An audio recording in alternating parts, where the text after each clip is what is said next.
बिस्मिल्लाहिर्रहमानिर्रहीम। अस्सलाम वालेकुम दोस्तों, मैं हूं गफ़ार चौधरी। आप देख रहे हैं Gaffar Chaudhary food secret channel. हमारी आज की रेसिपी है रंगीन सेवियां। ये बनाने में बहुत ही आसान है और बहुत ही लजीज बनती हैं। इसके लिए मैंने 1 किलो दूध लिया है।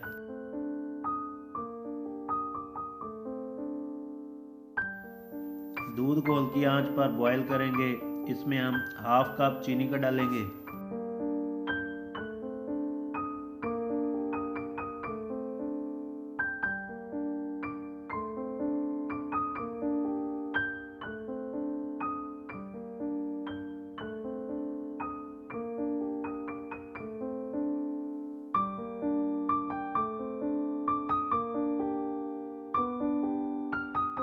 दूध बॉयल हो चुका है। इसमें एक पैकेट रंगीन सेवियों का डालेंगे और 10 मिनट तक इसको हल्की आंच पर पकाएंगे।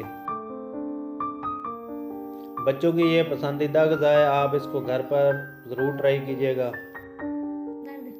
अल्लाह ताला आपके खानों में बरकत डाले, आपको खुश व खुर्म रखे, आपके घर वालों सबको खुश रखे। मैं हर रोज़ नए मज़े मज़े के खानों की नई नई रेसिपीज़ लेके आता हूँ। अगर आप मेरे चैनल पर नए आए हैं तो आपसे दरख्वास्त है कि मेरे चैनल को सब्सक्राइब कर लें और साथ बेल आइकन के बटन को ज़रूर दबाएं ताकि मैं जो नई वीडियो डालता हूँ इसका नोटिफिकेशन आप तक पहुँच जाए।